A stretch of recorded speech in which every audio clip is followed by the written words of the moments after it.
Si alguien te dijera que el momento más oscuro del mundo fue también el inicio de la esperanza, tendría que llevarte a esta escena. La cruz. Cuando Jesús dijo, consumado es, no fue un suspiro de derrota, fue una declaración. Y el mundo no estaba preparado para lo que significaba. Quédate y acompáñame a descubrirlo. Esa mañana, Jerusalén despertó con un rumor que no era de fiesta. Era un rumor de juicio, un rumor de sangre. Y cuando el cielo se oscureció en pleno mediodía, muchos entendieron que aquel día no se parecía a ningún otro. La ciudad estaba llena por la Pascua. Peregrinos de diferentes regiones caminaban por calles estrechas y el aire olía a pan, a humo y a expectación. Pero la noche anterior había dejado un rastro invisible. Un arresto en Getsemaní, un juicio apresurado y un maestro atado como si fuera un peligro para el mundo. Jesús había sido llevado primero ante los líderes religiosos. Mateo y Marcos narran cómo buscaron testimonios para condenarlo, cómo lo acusaron, lo escupieron y lo golpearon. Juan describe los interrogatorios y el desprecio, y Lucas muestra cómo fue llevado también ante Herodes, quien lo despreció y lo devolvió a Pilato. Lucas 23, 6, 11. Todo sucedía con velocidad, como si la injusticia temiera que la luz del día la expusiera. Mateo y Marcos narran cómo buscaron testimonio para condenarlo, cómo lo acusaron, lo escupieron y lo golpearon. Al amanecer, Jesús fue llevado ante Poncio Pilato, el gobernador romano. Roma no se movía por motivos religiosos, se movía por orden y control. Por eso los acusadores tradujeron su odio en lenguaje político. Hallamos a este pervirtiendo a la nación, diciendo que él mismo es Cristo, un rey. Lucas 23, 2. Pilato lo mira, le pregunta directamente, ¿eres tú el rey de los judíos? Mateo 27, 11. Y Jesús responde sin gritar, sin defenderse con desesperación. Tú lo dices. Hay algo impresionante en ese silencio medido. Pilato escucha acusaciones, ve el rostro golpeado y, sin embargo, percibe algo extraño. No hay culpa en él. Juan muestra el diálogo más profundo. Pilato interroga y Jesús habla de un reino que no es de este mundo. Juan 18, 36. Pilato termina diciendo una frase que atraviesa el relato como un veredicto. Yo no hallo en él ningún delito. Pero la inocencia no siempre salva cuando el poder teme perder estabilidad. Pilato estaba atrapado entre su conciencia y la presión de la multitud. Los líderes insistían, el pueblo gritaba. Y Pilato, queriendo soltar a Jesús, propone una salida. La costumbre de liberar a un preso en la Pascua. Mateo 27, 15. Les ofrece elegir. El contraste es brutal. Jesús, llamado el Cristo, o Barrabás, descrito como preso famoso, ladrón y sedicioso. Pilato piensa que la elección será obvia, pero los principales sacerdotes incitan a la multitud para pedir a Barrabás. Mateo 27, 20. Entonces Pilato hace la pregunta que revela el corazón de esa mañana. ¿Qué haré, pues, de Jesús llamado el Cristo? Y la respuesta cae como un golpe colectivo. ¡Sea crucificado! Pilato insiste, casi sorprendido. ¿Qué mal ha hecho? Pero gritan aún más. ¡Crucifícalo! ¡Crucifícalo! ¡Crucifícalo! Juan añade una escena helada. No tenemos más rey que César. El pueblo elegido, en su hora más oscura, renuncia a su esperanza y se aferra al imperio para destruir al inocente. Pilato intenta lavarse las manos en agua, como si el agua pudiera limpiar una decisión. Pero el texto no lo presenta como un acto noble, sino como una rendición cobarde. Entrega a Jesús para ser crucificado. Y antes de llevarlo al madero, lo azotan. Roma sabía castigar. La flagelación no era un trámite, era una demolición del cuerpo. Los soldados lo visten de púrpura. Le ponen una corona de espinas. Se burlan. ¡Salve, rey de los judíos! Lo golpean. Lo escupen. La humillación no es solo física, es simbólica. Quieren convertir su realeza en ridículo. Y aún así, Jesús permanece. No porque no sienta, no porque sea indiferente. Permanece porque su obediencia no depende de la dignidad que le den los hombres, sino de la voluntad del Padre. Cuando lo sacan, Juan registra que Pilato lo presenta al pueblo con una frase que suena irónica y trágica.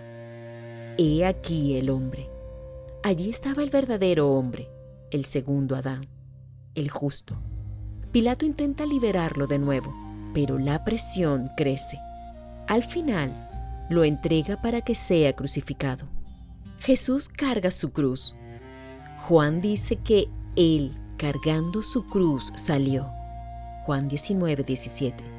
Los sinópticos muestran que en el camino obligaron a un hombre llamado Simón de Cirene a llevar la cruz, porque Jesús ya no podía. Imagínalo. Un hombre que venía del campo sin saber que su día terminaría cargando madera manchada de sangre en medio de gritos. A veces el sufrimiento de Cristo toca a quienes no lo buscan y los marca para siempre. El camino hacia el lugar de la ejecución era público. La crucifixión no se escondía, era un mensaje del imperio. Así termina quien desafía a Roma. Los soldados avanzan, la multitud se agolpa. Algunos insultan, otros miran con miedo. Lucas menciona que muchas mujeres lloraban y se lamentaban. Jesús, aún en ese estado, les habla. No lloren por mí, lloren por ustedes y por sus hijos. Lucas 23:28. No es frialdad, es visión. Él ve más allá del dolor inmediato, ve el juicio que vendría sobre Jerusalén años después.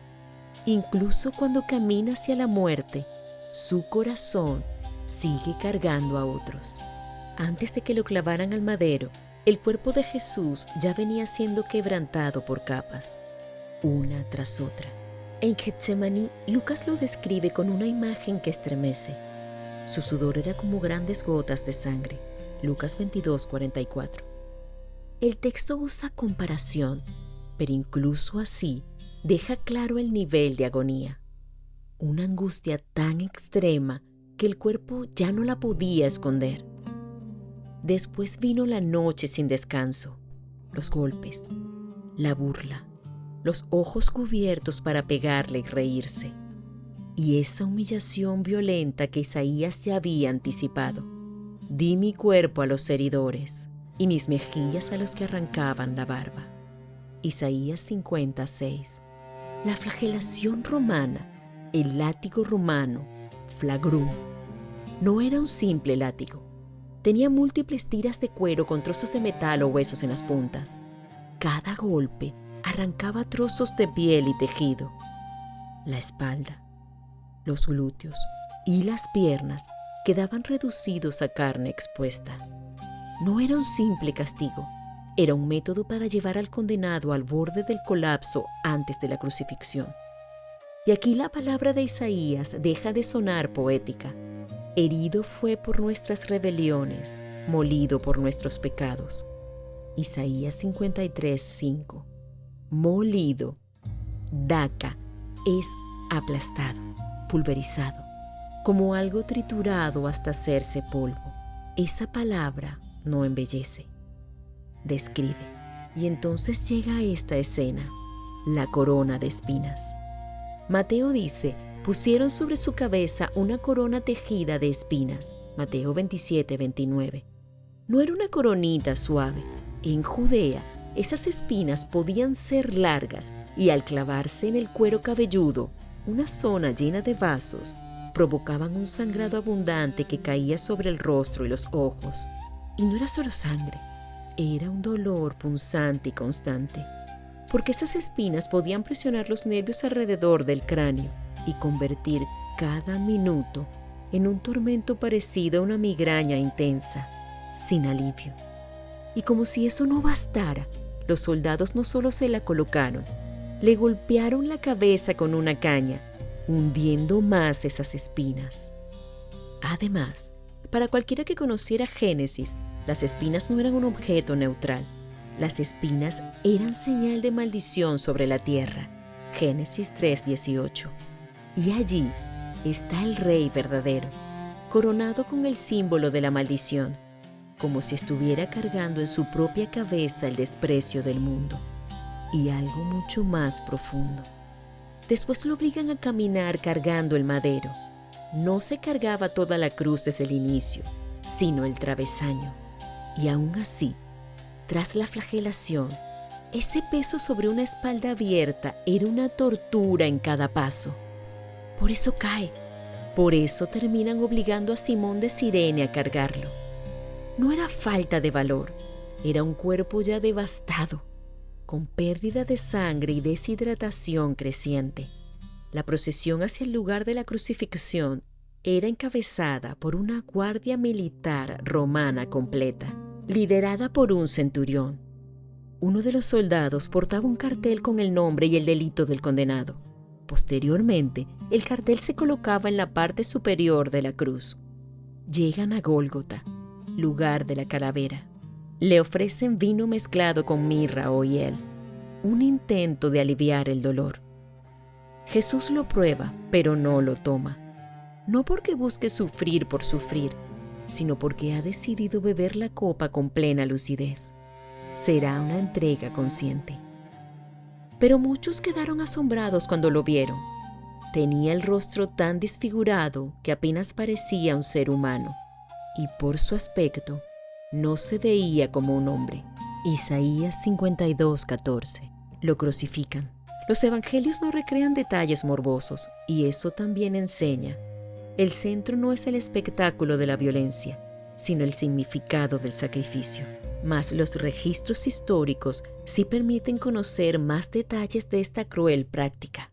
Lo clavan, lo levantan entre cielo y tierra, y allí, suspendido, Jesús pronuncia palabras que revelan su corazón.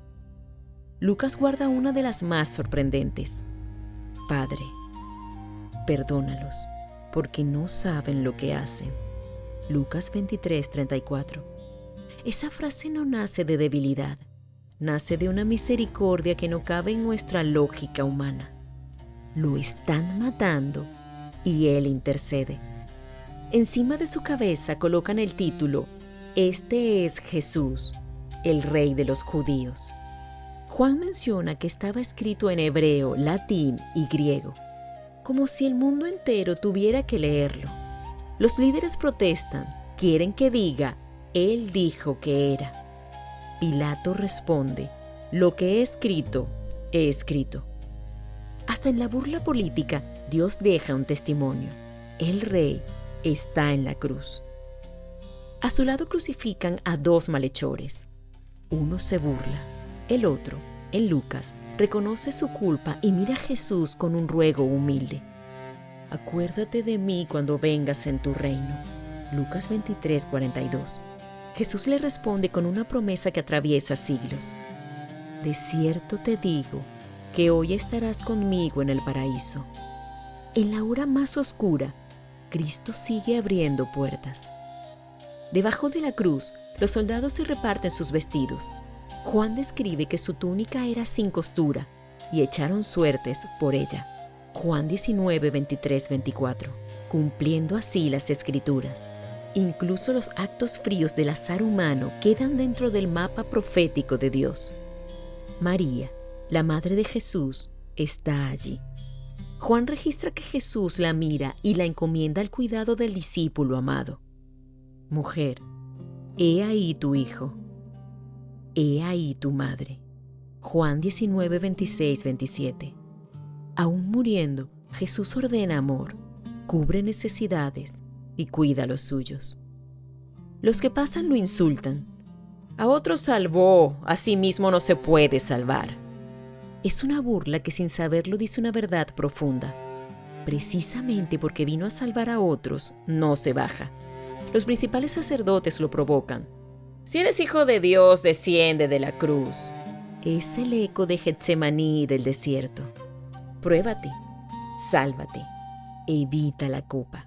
Jesús no responde al desafío. Su silencio es obediencia. Y entonces ocurre lo que hizo que ese día quedara marcado de forma distinta. Desde la hora sexta, hubo tinieblas sobre toda la tierra hasta la hora novena. Jesús estuvo en la cruz aproximadamente 6 horas, de las 9 a.m. a las 3 p.m. En pleno mediodía, oscuridad. El cielo parece cerrar su rostro. No era la noche normal. Era como si la creación misma reaccionara.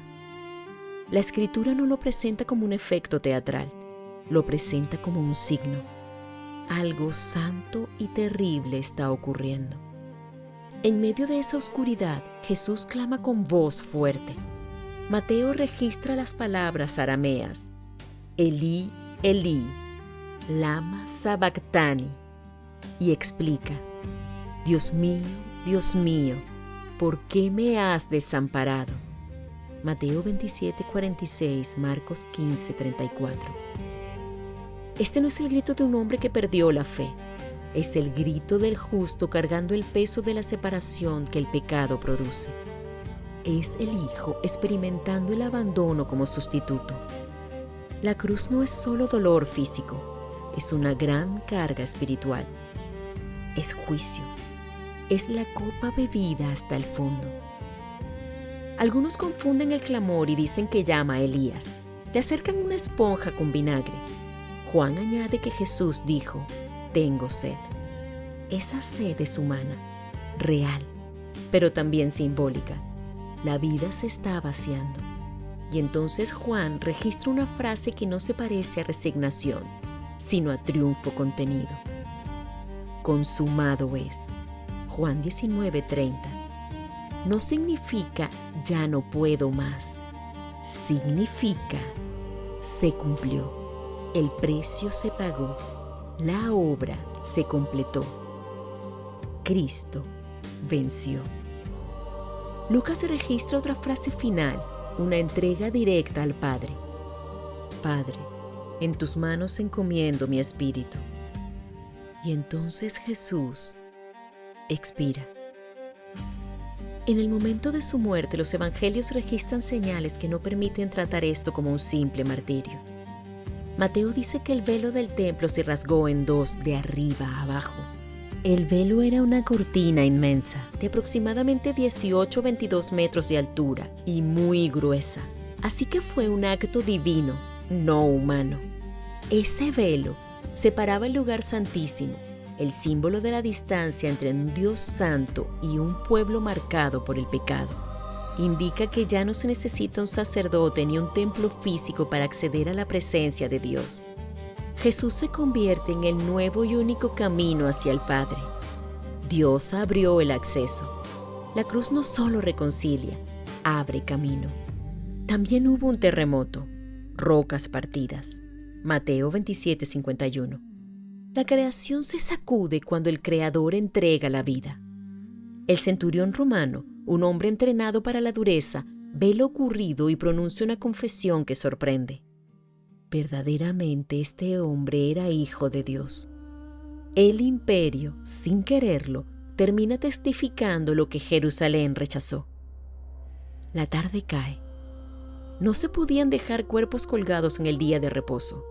Juan narra cómo pidieron quebrar las piernas a los crucificados para apresurar su muerte. Juan 19:31. Cuando llegan a Jesús, ven que ya está muerto y no le quiebran las piernas, cumpliendo otra escritura. Un soldado perfora su costado y sale sangre y agua. Juan 19:34. Juan insiste en que da testimonio verdadero. No era apariencia, no era mito. Jesús murió. Y cuando la multitud se dispersa, queda una escena final de ternura valiente. José de Arimatea, miembro del consejo, discípulo en secreto por miedo, pide el cuerpo a Pilato. Nicodemo, el que había venido a Jesús de noche, llega con mirra y aloe para preparar el cuerpo. Dos hombres que antes se movían con cautela, ahora se exponen. En el momento más peligroso, el amor verdadero se vuelve visible. Lo envuelven en lienzos, según la costumbre judía, y lo ponen en un sepulcro nuevo. Una piedra cierra la entrada. La oscuridad parece ganar. El silencio se instala. Pero ese silencio no es derrota, es pausa. La cruz fue la hora más amarga, sí, pero también fue la victoria que nadie vio venir. Porque el mundo esperaba poder y recibió entrega. Esperaba una espada y recibió una cruz. Esperaba espectáculo y recibió obediencia. Y en esa obediencia, Dios estaba reconciliando al mundo consigo mismo. Allí quedó el cuerpo quebrantado. Sí, quedó el cansancio, la sangre, la sed y la oscuridad. Pero también quedó algo invisible que a veces se olvida. Quedó cancelada una deuda que nadie podía pagar con buenas intenciones. Quedó abierto un camino que no se abre con esfuerzo humano. Cuando el velo se rasgó de arriba a abajo, no fue solo un signo religioso. Fue como si Dios dijera, ya no hay muro, ya no hay distancia, ya no tienes que esconderte. La cruz no solo mostró el dolor de Cristo, mostró el corazón del Padre. Si Jesús quedó colgado entre cielo y tierra, es porque vino a tender un puente entre Dios y el hombre. Y aún así, no se entiende todo. Hay una verdad que atraviesa la noche como una lámpara. Jesús no murió porque lo vencieron. Murió porque se entregó. Nadie le quitó la vida. Él la puso. Y cuando dijo, consumado es, el infierno no escuchó un suspiro, escuchó una sentencia. No fue, ya no puedo. Fue, ya está pagado. La cruz fue la hora más amarga. Sí. Pero la historia no termina con una piedra cerrada. El silencio del sepulcro no es la última escena. Hay un tercer día en camino. Y cuando llegue, el mundo entenderá que la cruz no fue el final de Jesús. Fue el principio de la esperanza para todos. Acompáñame en esta pequeña oración. Señor Jesús, hoy miro la cruz y reconozco que no fue una derrota. Fue tu entrega por amor. Gracias por cargar lo que yo no podía cargar. Gracias por pagar lo que yo no podía pagar. Por abrir el camino al Padre con tu sangre. En mis horas oscuras, cuando el cielo parezca en silencio, recuérdame que tú ya atravesaste la noche y que tu amor no falla. Dame un corazón agradecido, una fe firme y una vida rendida a ti. Amén. Suscríbete al canal y está atento al próximo video.